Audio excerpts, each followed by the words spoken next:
नमस्कार, कमोडिटी के मृत्युंजय मंत्र में आपका स्वागत है।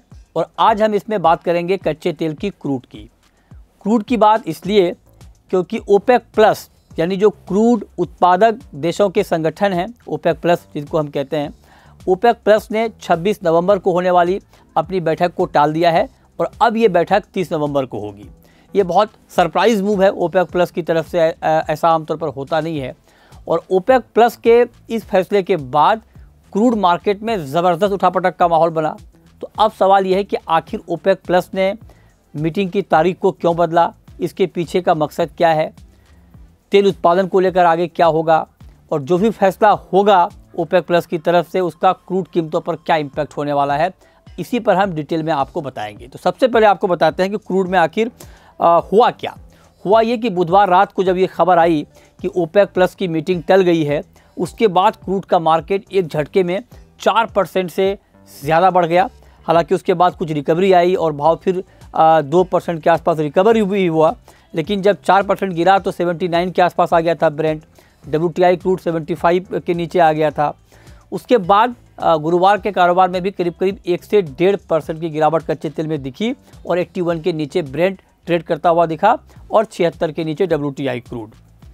अब सवाल है कि ऐसा क्यों हुआ। तो एक जो बड़ी वजह जिसका अभी हमने जिक्र किया वो ये कि ओपेक प्लस की मीटिंग टल गई, 26 की जगह 30 को तय हुआ ये कि अब यहाँ पर बैठक होगा। तो उसके बाद मार्केट में ये कन्फ्यूज़न बढ़ा कि क्या ओपेक प्लस यहाँ पर उत्पादन को लेकर अपनी पॉलिसी को बदलेगा या नहीं बदलेगा। इसको लेकर के बहुत तरह की चर्चा होने लगी मार्केट में, जिसका इम्पैक्ट मार्केट के ऊपर हुआ।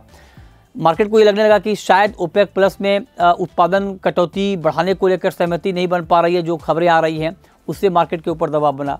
दूसरी बड़ी वजह ये थी क्रूड में गिरावट की, वो ये कि पिछले हफ्ते अमेरिका में क्रूड का स्टॉक 87 लाख बैरल बढ़ा है। जी हाँ, 87 लाख बैरल बढ़ा है, जबकि मार्केट का अनुमान करीब 11.5 लाख बैरल स्टॉक बढ़ने का था।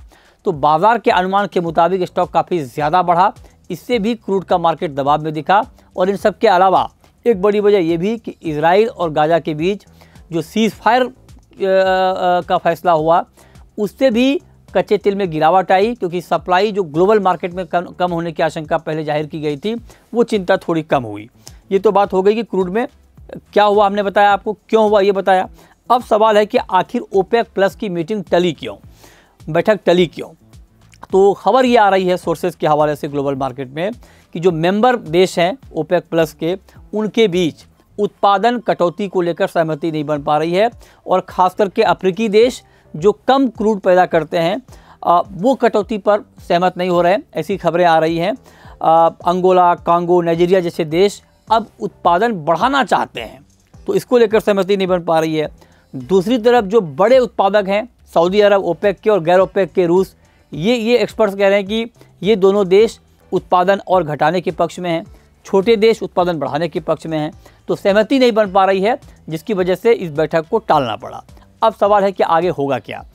आगे अब इस बात पर डिपेंड करेगा कि ओपेक प्लस क्या डिसीजन लेता है। हालांकि मार्केट के एक्सपर्ट का ये कहना है कि अगर ओपेक प्लस उत्पादन को और घटाने का फैसला लेता भी है तो भी क्रूड में कोई बहुत बड़ी तेज़ी नहीं आ जाएगी। शॉर्ट टर्म या इमीडिएट इम्पैक्ट थोड़ा बहुत आ सकता है, लेकिन आगे कच्चे तेल में तेज़ी टिकेगी ये इस बात पे निर्भर करेगा कि अमेरिका और चीन जैसे देशों में डिमांड कैसी रहती है, क्योंकि डिमांड को लेकर अभी भी चिंता है।